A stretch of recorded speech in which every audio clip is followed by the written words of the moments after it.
involved with national slash anti-national activities. क्या होता है हमारे campuses में, ऐसा क्या है जो आज अनोखा हो रहा है, तो ये कुछ बातें हम करेंगे. And now these are very prominent people and each of these people has a huge responsibility on their shoulders. ये जो भी अब step लेंगे वो जितने इनके followers हैं उनके लिए एक बहुत ही prominent और relevant step होगा. So अब जब ये आ ही गए हैं limelight में, they have a huge responsibility and ये कैसे उसको आगे बढ़ाएंगे, क्या जो इन्होंने किया ये समझते हैं सही किया, क्या जो इन्होंने किया ये समझते हैं गलत किया, तो कुछ इस टाइप की हम बात आज करेंगे. And we will see what each of them feels about certain things, and then we'll open the house to the audience. Or audience are free to ask questions. In fact, we want to spend maximum time in the audience round because we have brought them here for you, and you can directly talk to them and see whether they make sense or not. So some of these things we are going to discuss here. Before we begin, I'm not sure if we've got the power back in the microphones. So before we begin, कुछ themes जो और हैं discussion की, जो आज हम बात करना चाहेंगे वो है एक इस नेशन में, at least I feel it, I am sure most of you also feel it, एक मेटा नैरेटिव क्रिएट हो गया है बाइनरीज का. आप कुछ भी चूज करेंगे. आपने बोला आज मुझे शाम को फल में सेब खाना है, तो एप्पल चूज करने पे आपके ऊपर एक लग जाएगा मार्क. क्या आपकी चॉइस एप्पल सही थी? क्या ये पेट्रियाटिक चॉइस थी? क्या आप संतरा लेते तो क्या अच्छा होता? तो एप्पल संतरे में भी चॉइस हो गया है. When I was in school, and I'm talking about the 90s, our teachers used to say कि let's have a pollution-free Diwali. But आज अगर हम pollution-free दिवाली की बात करते हैं, तो एक अलग से narrative आ जाता है कि okay, then let's have a bloodless Bakrid. तो हर जगह दो हो रहे हैं. तो कुछ भी choice के लिए, मैंने orange color पहन लिया तो taboo. Today you are saffron. I thought you were leftist. तो colors की choice. तो मेरे फ्रेंड्स हम बात करते हैं कि हमने सारे रंग अपने वार्डरोब से फेंक दिए. पिछले 2 दिनों में मैंने सिर्फ काला और सफ़ेद पहना है फेस्टिवल में, जिससे कि कोई स्टेटमेंट ना जाए कि मैं किस तरफ हूँ. तो एक सेंस ऑफ बाइनरी आ गया है, हर समय एक कंपैरिजन आ गया है. तो क्या ये रियल है, क्या ये डॉक्टर्ड है? तो ये भी एक डिस्कशन है जिससे हम इनफैक्ट शुरू करना चाहते हैं कि what is this binary business. Festivals हो, चॉइसेस ऑफ क्लोथिंग हो, कुछ भी एक स्टेटमेंट हो, it is judged by 2 eyes और 2 lens. One is a national lens and one is the anti national lens. So people are scared. Delhi विश्वविद्यालय में और देश भर में भी कई जगह ऐसे अलग अलग नामों से संगठन जनवादी के नाम पर, क्रांतिकारी के नाम पर बड़े अच्छे अच्छे नाम देते हैं. कहीं भगत सिंह के नाम पर, कहीं अंबेडकर के नाम पर अलग अलग ऑर्गेनाइजेशंस बनाते हैं. लेकिन उनका मेन मोटिव होता है सिर्फ और सिर्फ जो राष्ट्रवादी ताकतें हैं उनको वहां पर बदनाम करना. अब आप अगर इस पिंजरा तोड़ नाम के संगठन, ये संगठन भी क्या कहेंगे, कुछ लोग साथ में आकर उसको चलाते हैं, उसका अगर फेसबुक पेज ही खाली देखेंगे तो आप देखेंगे कि अगर टोटल उनके 100 पोस्ट होंगी तो शायद 100 में से 90 पोस्ट सिर्फ और सिर्फ एबीवीपी के खिलाफ होंगी. लगातार वो सिर्फ और सिर्फ एबीवीपी को बदनाम करने के लिए, राष्ट्रवादी ताकतों को बदनाम करने के लिए लगातार वो लिखते रहते हैं, बोलते रहते हैं. इसलिए जानबूझकर आकर एबीवीपी के लोगों को भड़काएंगे, उनके साथ वहाँ फिर आरोप लगाएंगे कि हमारे साथ हिंसा की गई, हमारे साथ ये हुआ. ये लाइमलाइट में आने के तरीके हैं. उसी प्रकार जिस प्रकार आज छोटी से छोटी पार्टी, जिस पार्टी को शायद फॉलो करने वाले 100 लोग भी ना हो, जो कोई पंचायत का चुनाव भी देश भर में ना जीतते हो, वो भी सीधे मोदी मोदी मोदी मोदी चिल्लाने लगते हैं. कहीं ना कहीं वो जानते हैं कि आसमान में ऊपर जो आदमी बैठा है उसके ऊपर आक्षेप करने से हमें पब्लिसिटी मिलेगी. तो यही एक मुझे लगता है. लेकिन जहाँ तक आपने बात की कि एबीवीपी कोई फेमिनिस्ट या एंटी फेमिनिस्ट, मैं कहूँगा फेमिनिस्ट और एंटी फेमिनिस्ट की आज जो डेफिनेशन बनाई गई है वो डेफिनेशन ही अपने आप में बहुत कंट्रोवर्शियल है. मैं तो ये कहूँगा हमारे भारतीय समाज को पश्चिम से फेमिनिज्म सीखने की आवश्यकता नहीं है. हमारे भारतीय समाज को अपने इतिहास में देखना पड़ेगा. हमारे यहाँ स्त्रियों के जिस प्रकार से सम्मान किया गया है, हमारे यहाँ स्त्रियों का जिस प्रकार से उनको एक दर्जा दिया गया है, हम अपने देश को भी भारत पिता अगर नहीं कहते, भारत माता कहते हैं, तो शायद ये एक नेचुरल फीलिंग है क्योंकि हमारे मन में अपनी माता के लिए ज्यादा सम्मान होता है. और बीच के गुलामी के कालखंड में अगर हमारे समाज में बहुत सी गड़बड़ियां हुई हैं, हमारे समाज में जहां यत्र नार्यस्तु पूज्यन्ते रमन्ते तत्र देवता कहा जाता था, अगर वहां आज स्त्रियों के साथ अत्याचार हो रहा है तो उसे ठीक करने की जिम्मेदारी हम सभी की है, पूरे समाज की है। और निश्चित रूप से जब युवा पीढ़ी आगे आएगी और बढ़ेगी तो मुझे निश्चित रूप से विश्वास है कि आने वाले समय में इस समाज में जो गैर बराबरी है और जो गलत मानसिकता और गलत तरीका का व्यवहार, फिर चाहे वो फीमेल इन्फेंटिसाइड हो, चाहे वो डाउरी डेथ्स हो, ये सब ठीक करना पड़ेगा हमें। लेकिन ये ठीक हम एक पॉजिटिव मूवमेंट के साथ कर सकते हैं, समाज को बदलने की दिशा के साथ कर सकते हैं, समाज को तोड़ने की दिशा के साथ नहीं। मेल एंड फीमेल हमेशा एक दूसरे के बाइनरी या ऑपोजिट नहीं होते हैं, they are complementary to each other. और इसलिए मुझे लगता है समाज में मिलजुल कर रहना और एक दूसरे से बाइनरी के रूप में न डील करना ये बहुत आवश्यक है। इसीलिए ये जो आरोप लगातार हमारे ऊपर लगाए जाते हैं, कहीं ना कहीं हम लोग क्योंकि जोड़ने की बात करते हैं इसलिए हमारे ऊपर इस प्रकार से आरोप लगाए जा रहे हैं। साथ ही साथ हमारे पीछे क्योंकि बड़ी संख्या में विद्यार्थी समुदाय है, आज विद्यार्थी परिषद देश ही नहीं दुनिया का सबसे बड़ा छात्र संगठन है। दुनिया भर में हर साल हमारी मेंबरशिप होती है और अभी 31 लाख से ज्यादा हमारे सदस्य हैं। तो कहीं ना कहीं बहुत सारे लोग मौका देखते हैं हमको बदनाम करने का, लेकिन हमारी रियलिटी अगर आप जानना चाहते हैं, जिन जिन कैंपस में विद्यार्थी परिषद काम करती है वहां वहां देखिए किस प्रकार अच्छे से स्टूडेंट्स मूवमेंट चल रहा है और बहुत सारे चेंजेस हमने लाए हैं देश भर में। तो मैं औरों को भी चांस देते हुए आगे और चीजें इसमें जोड़ूंगा। जैसा आपने कहा भारत को माता का नाम देते हैं, तो जो लोग जैसे फेमिनिस्ट है, जैसे मैं एक फेमिनिस्ट हूँ, I am an unapologetic feminist, तो मैं सोचती हूँ कि एक फिनोमिनन है जिसको कहा जाता है डेफिकेशन। डेफिकेशन मीन्स उसको ऐसी देवी का मूर्ति बना दो कि फिर वो उसी एक पिंजरे में बंद हो जाए। तो माता का नाम दे के आपने उसको सेक्रेट बना दिया, मगर अब सेक्रेट इतना कर दिया है कि अब वो कह नहीं सकती कि भाई मुझे छोड़ दो। तो एक defecation is a term which is used. तो क्या ये हो रहा है लड़कियों के साथ कि उनको या तो इतना पूजा जा रहा है कि वो उसमें बंद गई हैं, या फिर उनका शोषण हो रहा है। तो पिंजरा तोड़ एक कॉन्सेप्ट है कि भाई हमें पूजा भी नहीं चाहिए और हमें शोषण भी नहीं चाहिए, हमें बस चाहिए कि जैसे आप चल रहे हम भी चल सके और हमारे ऊपर रोक टोक ना हो और हमें ना बोला जाए क्या पहनना है क्या नहीं पहनना है। तो ये एक मूवमेंट है जिसका शायद किसी राजनीतिक पार्टी से कोई लेना देना नहीं है, वो सिर्फ एक लड़कियों की लड़ाई है, क्योंकि उनका 6 बजे वापस आने का टाइम होता है, लड़कों का 8 बजे का होता है, और कहीं पर लड़कों का टाइम सख्त नहीं होता बट वो चली जाती है। तो इसमें ऐसा क्यों हुआ कि उनके पोस्ट में, जैसा आपने कहा 99 पोस्ट में अखिल भारतीय विद्यार्थी परिषद का नाम आया। तो बस ये एक छोटा सा क्वेरी था और आपका डेफिकेशन पे मुझे व्यूज़ चाहिए कि हमें कुछ फेमिनिस्ट को नहीं चाहिए कि आप उनकी पूजा करिए, पूजा करके भी आप उन्हें बांध देते हैं कि ये प्योर है, ये सेक्रेड है। Thank you. देखिए, आपने पिंजरा तोड़ के विषय बताए कि ये विषय वो लोग उठा रहे हैं। रियलिटी है कि अगर वो लोग ये विषय उठा रहे होते, अब आप बताइए, हॉस्टल की टाइमिंग एबीवीपी तो रेगुलेट करता नहीं है। हॉस्टल की टाइमिंग मेल हॉस्टल्स के जो बॉयज हॉस्टल्स हैं वहां के लड़के तो रेगुलेट करते नहीं है।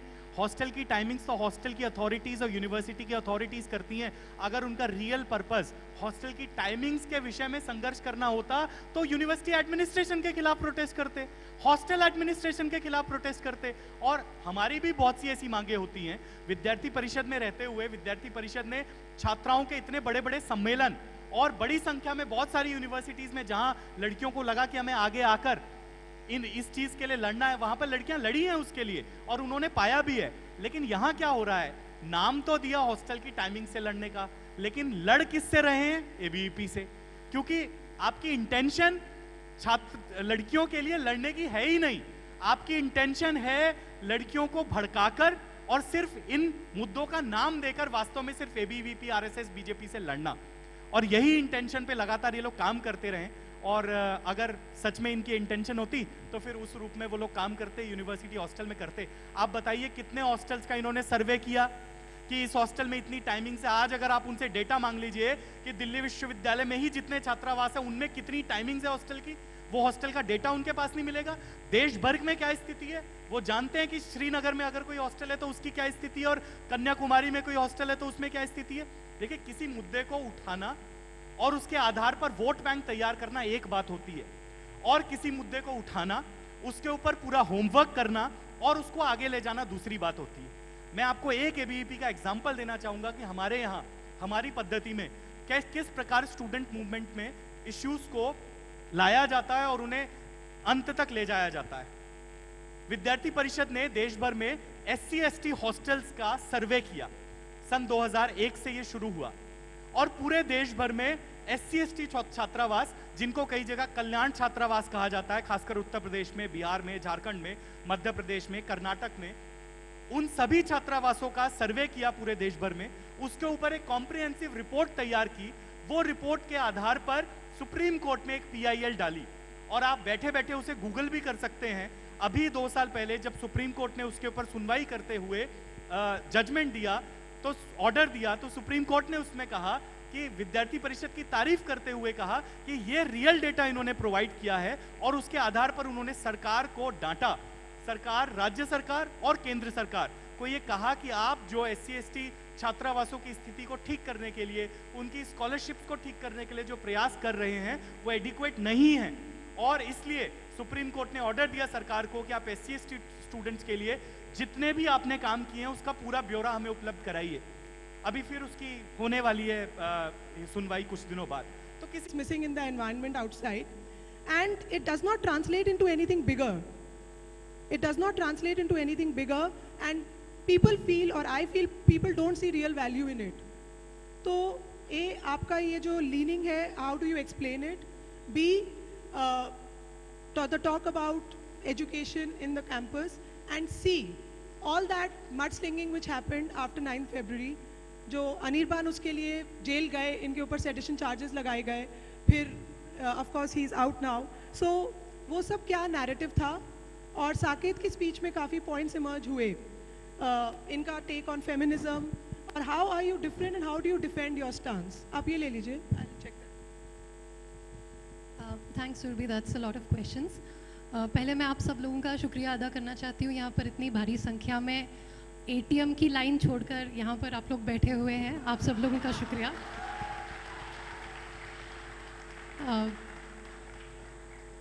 हम एक काफ़ी दुखद कॉन्टेक्स्ट में, अगर आप देखें, ये चीज़ हो रही है, ये जो इवेंट हो रहा है, और करीब 50 से ऊपर जाने जा चुकी हैं। ना सिर्फ डिमोनेटाइजेशन की लाइन में, आज कानपुर में आप लोग जानते होंगे एक ट्रेन का एक्सीडेंट भी हुआ है, तो इस सब का बहुत दुख है जो जाने जा रही हैं।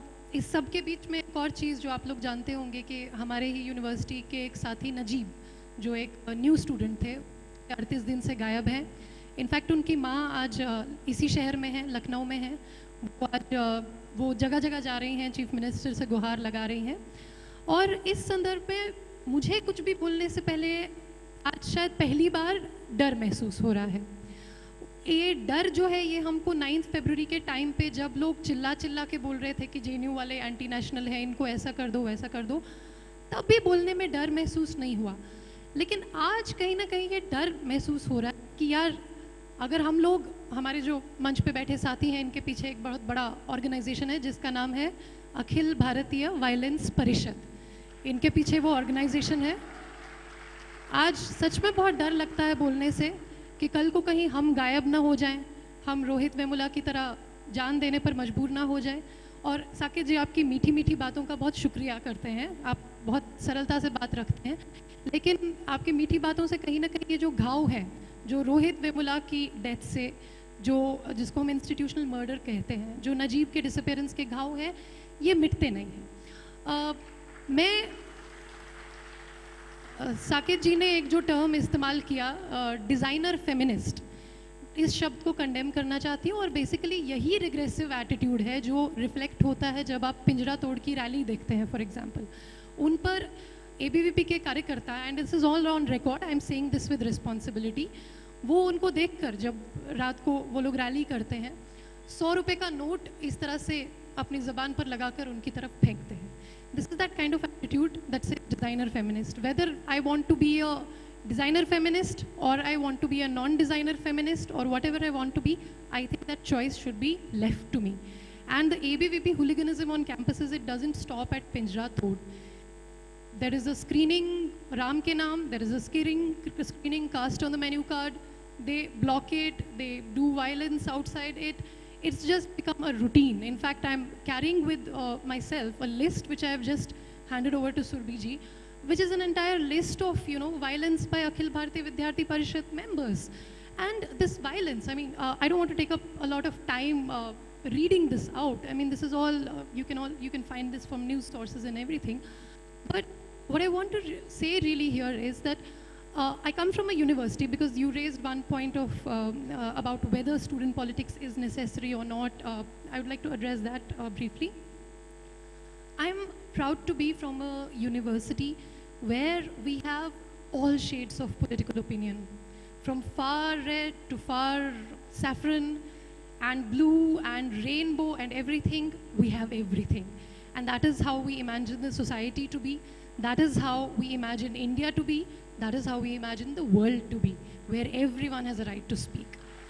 And, you know, well, this might sound utopian. I am ready to confess guilty to that charge, that the world that we dream of, it may be too perfect, yes, but then, you know, in the words of John Lennon, you may say that I'm a dreamer, but I'm not the only one, and I'm sure that there are other dreamers who dream of a better world. अगर हो सकता है हम लोग perfect समाज ना बना पाए, लेकिन फिर भी जो है उससे बेहतर सबके लिए हम लोग तरक्की चाहते हैं. किसी को भूखे पेट मरना ना पड़े, किसी के साथ में वायलेंस ना हो, किसी का रेप ना हो, ये सब चीज़ें हम लोग चाहते हैं. शुक्रिया. ये सब चीज़ें हम लोग चाहते हैं समाज में, और मुझे लगता है कि इसी का नाम कम्युनिज्म है. आपने एग्जाम्पल दिया कई सारे देशों का, जो कई सारे डिक्टेटर्स, साकेत जी ने भी मेंशन किया कि कई सारे डिक्टेटर्स जो हैं वो कम्युनिज्म की आइडियोलॉजी से जो है वो ताल्लुक़ रखते हैं. उनमें से हिटलर तो खैर पता नहीं कैसे उन लोगों ने कह दिया, बट ठीक है, एबीपी का काम है कुछ भी कहना, कोई दिक्कत नहीं.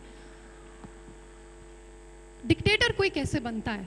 डिक्टेटर वो लेफ्ट से हो सकता है, राइट से, वो कहीं से हो सकता है. बात ये नहीं है. ऐसे तो मतलब कांग्रेस जो एकदम सेंट्रिस्ट पार्टी है, उसमें भी डिक्टेटर हुए हैं, उसमें भी इंदिरा गांधी जी हुई हैं.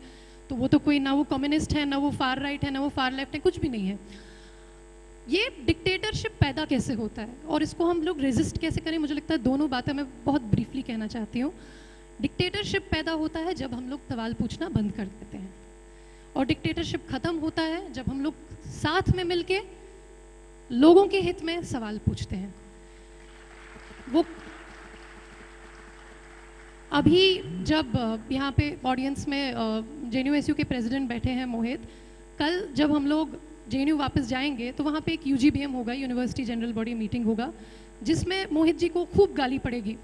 पूरा कैंपस आकर, कैंपस के सभी स्टूडेंट्स, हर किसी को 3 मिनट मिलेगा और वो जम करके गाली दे सकते हैं यूनियन को. I think that is a democracy. वो आगे का पाथ भी बताएंगे कि नजीब के लड़ाई को हमको कैसे आगे ले जाना है, लेकिन जो भी क्रिटिसिज्म होगा इनके मुंह पे रखेंगे और कोई वायलेंस नहीं होगा. और मुझे लगता है कि ऐसे समाज की हम लोग कल्पना करते हैं.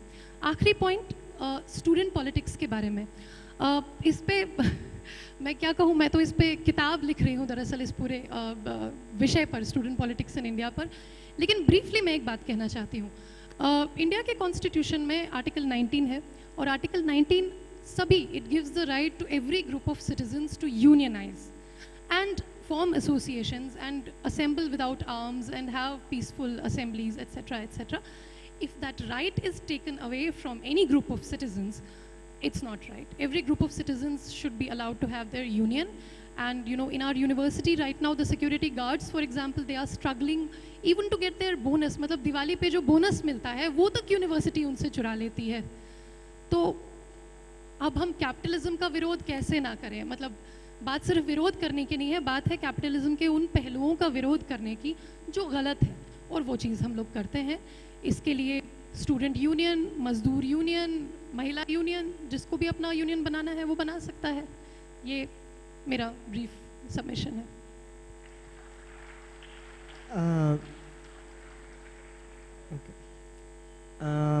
जस्ट कुछ चीज़ें पहले बात रखने से पहले, क्योंकि आज देश में जो माहौल है, बोलना मुश्किल है, बोलने का जगह कम हो रहा है. और आज के माहौल में जब लखनऊ ने हम लोगों को यहाँ पे स्वागत किया, उसका हम आभारी हैं कि हम यहाँ पे आके अपनी बात बोल पाएँ और बेखौफ बोल पाएँ. जो मुद्दा है, मुझे लगता है काफ़ी सारे क्वेश्चंस भी उठे हैं. शैला उसका उनमें से काफ़ी सारी चीज़ों का जवाब दिए हैं. मैं बस आज के जो टॉपिक है उसके बारे में दो चार शब्द कहना चाहूँगा। जैसे आज का टॉपिक का नाम है students politics the fifth pillar of democracy. नाम सुन के कहीं ना कहीं ये बात तो ज़रूर लगता है कि बाकी 4 पिलर का हालत काफ़ी ख़राब हुआ होगा कि आज हमको 5वां पिलर की बात करनी पड़ रही है। खैर है भी, ये मुझे लगता है कि स्थिति आज ऐसी है, एक भय के माहौल में, एक डर के माहौल में हम जी रहे हैं। लोगों को फेसबुक में लिखने के लिए उनके ऊपर इंक्वायरीज चल रही हैं, लोगों को फेसबुक पे लाइक करने के लिए इंक्वायरीज चल रही हैं, उनको जेलों में डाला जा रहा है। हम देख रहे हैं हमारे चारों तरफ जो सारे चीज़ें हो रही हैं, ऊना से लेकर दादरी तक, दादरी से लेकर भोपाल तक, भोपाल से लेकर मुजफ्फरनगर तक, मुजफ्फरनगर से लेकर हैदराबाद सेंट्रल यूनिवर्सिटी तक। लेकिन मुझे लगता है कि जो माहौल पूरे देश में है, जो डर का माहौल है, जो खौफ का माहौल है, उससे भी ज़्यादा आज अगर मैं किसी बारे में चिंतित हूँ या फिर आप सबको अगर किसी बारे में किसी चीज़ को लेकर चिंतित होनी चाहिए, वो है एक नॉर्मल सी, एक नॉर्मलाइजेशन हो रहा है वायलेंस का, एक नॉर्मल सी क्रिएट किया जा रहा है, जिसके चलते भोपाल में अगर 8 लोगों को अंडर ट्रायल प्रिजनर्स को, मैं उनको रवीश की तरह जैसे रवीश ने भी कहा, ठीक उनका बात मानते हो, उनको मैं टेररिस्ट नहीं बोलूँगा, अंडर ट्रायल बोलूँगा, उनको दिन दहाड़े जब कत्ल कर दी जाती है, तब ये एक स्टेट ऑफिशियल बोल दे सक रहे हैं कि तो क्या हुआ अगर वो अनार्म्ड थे। अगर आज के दिन पे हमारे नेशनल ह्यूमन राइट्स कमीशन में एक रूलिंग पार्टी के नेशनल वाइस प्रेसिडेंट, और सिर्फ नेशनल वाइस प्रेसिडेंट नहीं, आज के दौर पे वो उस रूलिंग पार्टी के national leader in-charge of Jammu and Kashmir भी हैं, उनको जब NHRC में मेंबरशिप दिया जाता है और जब इसका कोई विरोध नहीं होता है इवन ऑपोजिशन से, तब मुझे लगता है ये ज़्यादा खौफनाक है। और मुझे लगता है कि जो पेट्रियोटिज्म की बात की जा रही है, मैं एंटी नेशनल के बाइनरी में नहीं जाना चाहूँगा, लेकिन ज़रूर मैं अपने आप को एक पेट्रियट मानता हूँ, क्योंकि मुझे लगता है कि इस देश के दबे कुचले उत्पीड़ित जनता के हित में बात करना ही पेट्रियोटिज्म है और कुछ नहीं है। आदिवासी के ज़मीन हड़प कर अगर चीन, जापान और बाकी देशों में उसका खनिज संपदा बेच देना पेट्रियोटिज्म है, तो फिर हम आदिवासियों के पक्ष में खड़े होकर जल जंगल जमीन की रक्षा करना को पेट्रियोटिज्म समझता हूं। और इसी चीज, एक चीज मैं बताना चाहूंगा, ये तो रहा माहौल, लेकिन इसमें स्टूडेंट्स मूवमेंट की, क्योंकि आज मुझे लगता है क्योंकि टॉपिक भी यही है, स्टूडेंट्स मूवमेंट की सिग्निफिकेंस हम कहां पे देखते हैं। तो यहाँ पे पहली बात, मेरे नजरिए में स्टूडेंट्स मूवमेंट यानी छात्र राजनीति सिर्फ और सिर्फ वही राजनीति है जो गड़ों मठों को तोड़ने की बात करती है, जो मनुस्मृति की बात नहीं करती है, मनुस्मृति के जलाने की बात करती है, जो कास्ट के पक्ष में नहीं, एनाहिलेशन ऑफ कास्ट की बात करती है, जो भूरे और अंग्रेज की नहीं लेकिन भगत सिंह की बात करते हैं। मुझे लगता है वही छात्र राजनीति है, और ये सिर्फ इस देश की बात नहीं है, यही छात्र राजनीति का पैमाना रहा है। अगर इस चीज की बात करें तो फिर मैं छात्र राजनीति को एक 5th पिलर के तहत नहीं देखना चाहूंगा। मैं नहीं चाहूंगा कि देश का छात्र राजनीति एक टूटता हुआ बिल्डिंग के सीलिंग को एक और पिलर की तरह बचा के रखे। मैं इस छात्र राजनीति को एक पिलर के तहत, एक फाउंडेशन के तहत देखना चाहूंगा, जिस फाउंडेशन की जरूरत है, क्योंकि इस देश में डेमोक्रेसी बनाने की जरूरत है, न कि बचाने की। आज बस इसी चीज को लेकर आज के छात्र राजनीति के बारे में जब हम बात कर रहे हैं, मुझे कहीं ना कहीं एक कंपैरिजन 1960s के साथ दिखता है, और उसी में मैं इस छात्र राजनीति का सिग्निफिकेंस आज के दिन पे देखता हूं। मैं बस उसी के बारे में बात करके मैं माइक पास करूंगा। उसके बारे में बात शुरू करने में मैं एक एनेक्डोट उठाऊंगा, मैं एक एनेक्डोट का इस्तेमाल करूंगा, एक छोटी सी कहानी, जो कहानी नहीं है, सच है। 1967 में जर्मनी में किसिंजर बोल के एक चांसलर बने थे। किसिंजर जो चांसलर बने थे 1966 में जर्मनी में, करीब तकरीबन 20 साल हुए होंगे नाज़ी जर्मनी के फॉल का। किसिंजर एक नॉन नाज़ी थे और वो हिटलर के प्रोपेगेंडा मिनिस्ट्री में थे। उसके 20 साल के बाद जब किसिंजर फिर से एक चांसलर बनता है, वो ऐसे बनता है कि वहाँ का सोशल डेमोक्रेटिक पार्टी जो लेफ्ट है, देखा लेफ्ट लिबरल, और क्रिश्चियन डेमोक्रेटिक पार्टी जो राइट है, दोनों साथ में मिलकर कोalition में गवर्नमेंट बनाते हैं और उसका प्रेसिडेंट चांसलर बनते हैं किसिंजर। इनको एक बहुत यंग यूथ, एक बहुत यंग महिला महिला, उनका नाम था कार्ल्सफेल्ड। वो एक बड़े फंक्शन में घुस के उस चांसलर के गाल में एक तमाचा मारता है, सही में, मेटाफोरिकली नहीं, एक थप्पड़ मारती है और मार के बोलती है, यू नाज़ी गेट लॉस्ट। और वो ये बोलती है कि 20 साल नाज़ी जर्मनी के हिटलर के 20 साल बाद ही मेरे देश में एक नाज़ी रूल करे, ये मुझे बर्दाश्त नहीं है।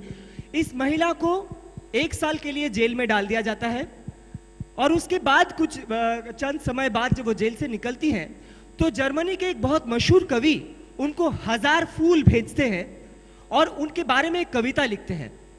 उस कविता का सारांश ये है कि ये जो महिला है कार्ल्सफेल्ड, इसने उस चांसलर के गाल में तमाचा नहीं मारी थी, इस महिला ने हम सब के गाल में तमाचा मारी थी, जिसने इस चांसलर को वहां पे चुन के भेजा है।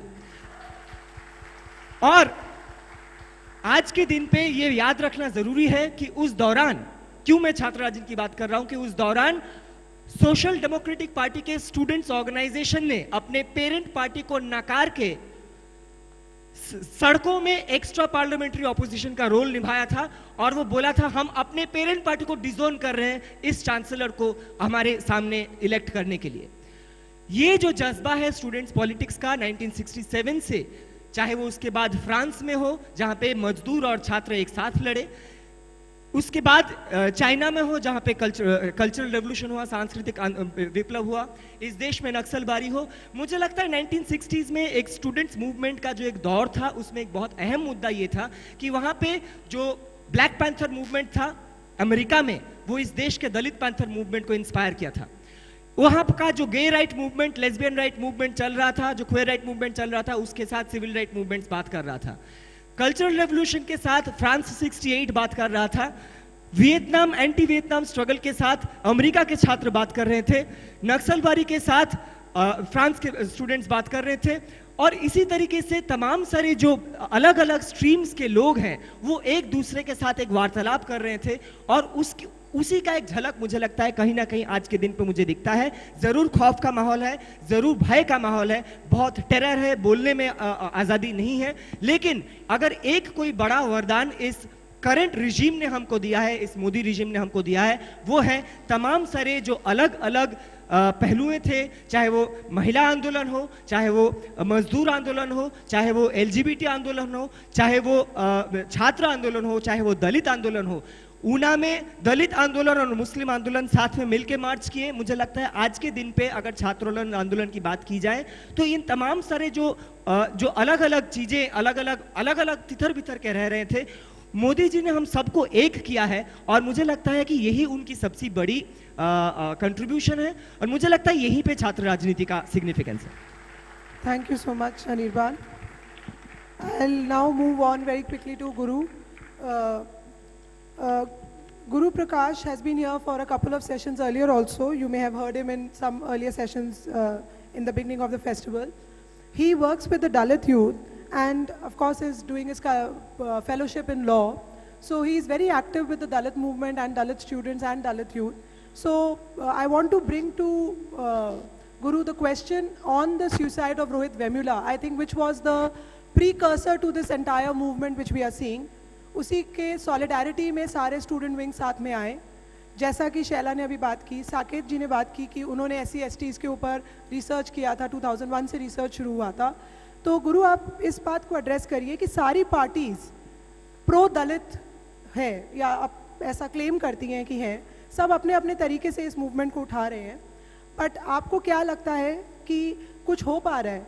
अगर आज की डेट में जब we are in the 21st century 2016 अगर हम दलित छात्रों के लिए लड़ रहे हैं तो क्या ये शर्म नहीं है हमारे ऊपर कि अभी तक हम उनको मेन स्ट्रीम नहीं कर पाए? काफ़ी स्टूडेंट्स हैं जो SC/ST रिजर्वेशन को रिजेंट करते हैं क्योंकि उनको लगता है कि India is not a meritocracy just like America, because हम मेरिटोक्रेसी नहीं है, 80% के बाद भी हम दिल्ली यूनिवर्सिटी में नहीं पढ़ सकते और ये रिजर्वेशन कोई और ले जाता है। तो क्यों ऐसा है कि अभी रिजर्वेशन की ज़रूरत है? रिजर्वेशन छोड़िए, सरकार रिजर्वेशन दे रही है मगर छात्र खुदकुशी कर रहे हैं, दे फील ट्रैम्पल्ड। हमने दलित लिटरेचर का भी एक सेशन देखा था। So just some of these points from your side because you are working with the Dalit youth and the narratives you have heard right wing and left wing both. Thank you. धन्यवाद सुरभि जी, आपने एक साथ बहुत सारे विषय उठा दिए.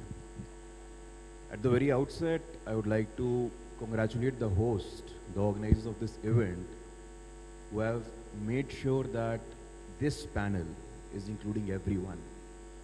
The social diversity, मैं दलित समाज से आता हूँ, हमारी बहन बैठी हैं यहाँ पे, अनिर्बान जी हैं, साकेत जी हैं, ना ही वैचारिक रूप से भिन्न लोग बल्कि सामाजिक रूप से भिन्न लोग भी यहाँ पे रिप्रेजेंट कर रहे हैं. इसके लिए हम ऑर्गेनाइजर्स को धन्यवाद करना चाहेंगे.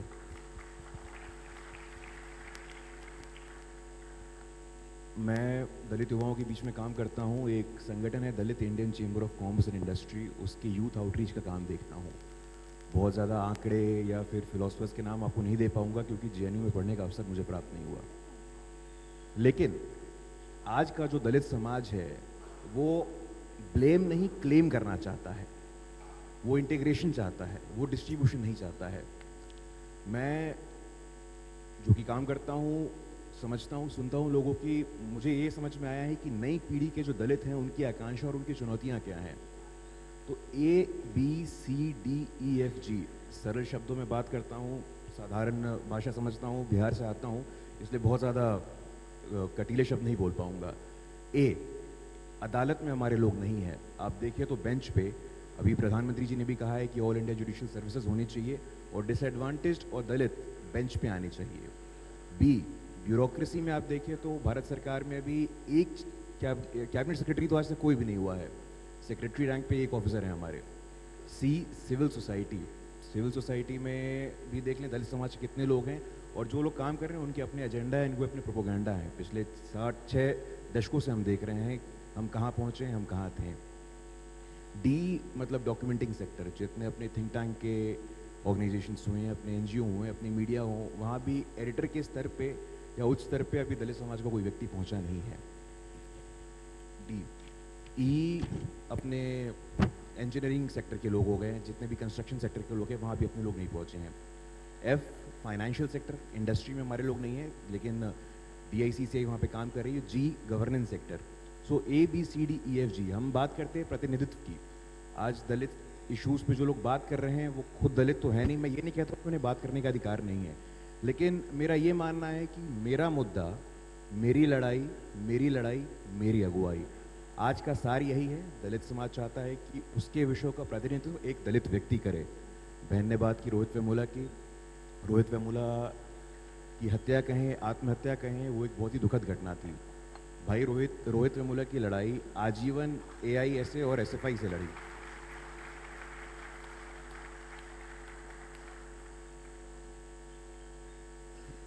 भाई रोहित वेमुला की लड़ाई आजीवन AISF और SFI से लड़ी और बाद में हमने देखा किस प्रकार मीडिया ने एक विशेष टर्न दे करके उसे भाई रोहित वेमुला वर्सेस ABVP कर दिया. तो इस प्रकार की भ्रांतियों से अभी हमें दूर होने की आवश्यकता है, जिस प्रकार की भ्रांतियां अभी फैलाई जा रही हैं. दलित समाज आज के दौर में जोड़ने की बात करना चाहता है, ना कि तोड़ने की बात करना चाहता है. मैं इस रूप में अपना. Thank you so much, Guru.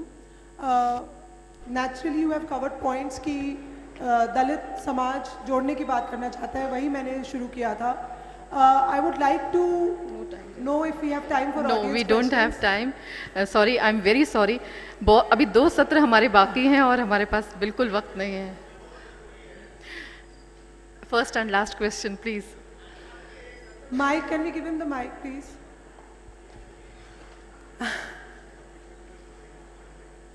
Yeah.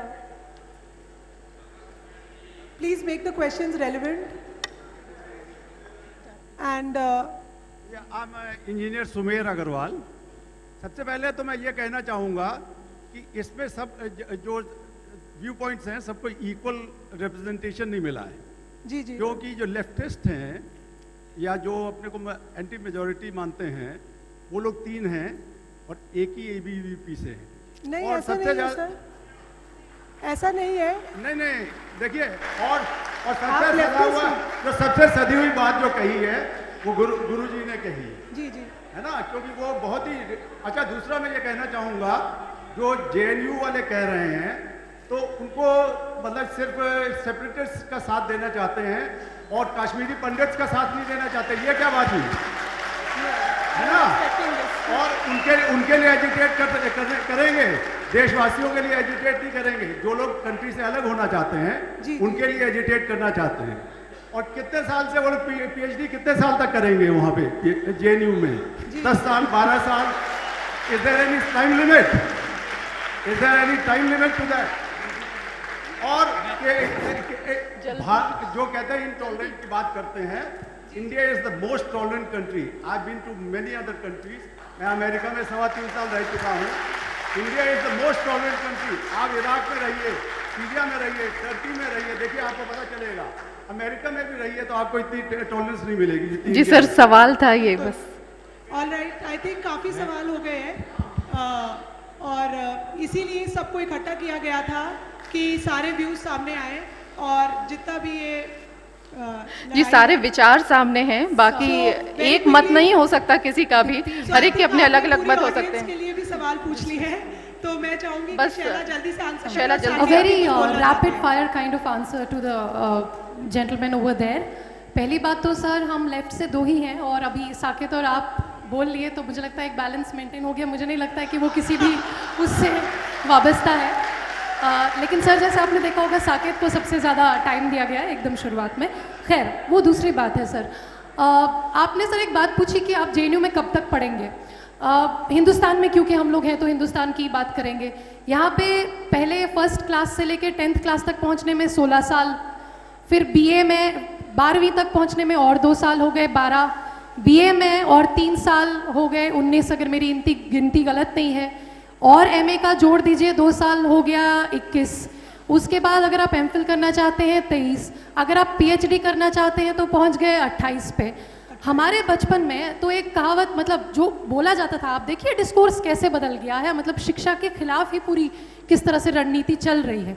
पहले तो ये बोला जाता था कि पढ़ाई की कोई उम्र नहीं है, अपने अंत तक, मतलब जब वी आर लर्नर्स हम लोग पूरी जीवन। आज हमको बार बार ये सुनने को मिलता है कि 28 साल के हो पीएचडी कर रहे हो। अरे भाई आप सिस्टम चेंज कर दीजिए, आप इतना बढ़िया स्कूलिंग सिस्टम बना दीजिए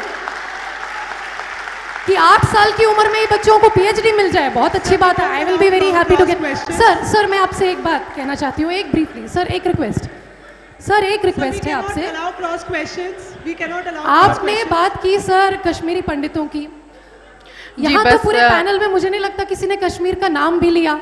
कश्मीरी पंडितों की भी, या कश्मीरी सिखों की, या कश्मीरी मजदूरों की, कश्मीरी औरतों की हम तब बात करेंगे जब कश्मीर की बात करेंगे। लेकिन इतना सेंसरशिप है, आज कोई कश्मीर का नाम नहीं लेना चाहता है।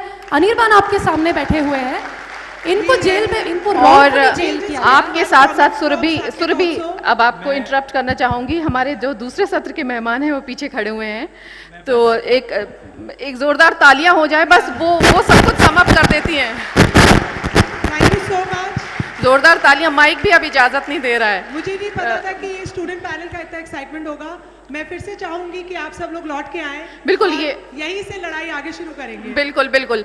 अगले साल फिर शायद हम ऐसा एक सत्र 2-3 घंटे का चलाएं, तब शायद कुछ हल निकल सके। हल पता नहीं तब भी निकल सके या नहीं निकल सकेगा। फिलहाल लखनऊ एक्सप्रेशंस टीम से कनक रेखा चौहान जी को आमंत्रित करना चाहती हूँ। हमारे जो गेस्ट पैनलिस्ट हैं उनको फेलिसिटेट करने के लिए जयंत कृष्णा जी और कनक रेखा चौहान, लखनऊ एक्सप्रेशंस के फाउंडर डायरेक्टर, शैला राशिद जी, अनिर्बान भट्टाचार्य, साकेत बहुगुणा जी।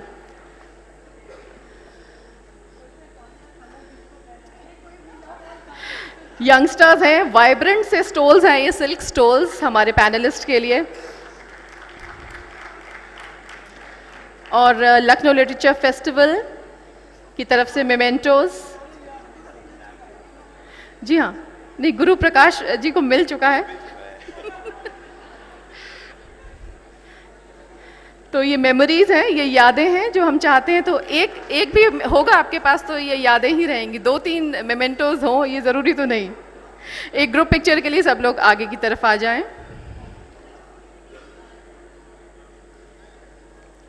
जोरदार तालियां हो जाएं, बड़ा मज़ेदार सेशन रहा।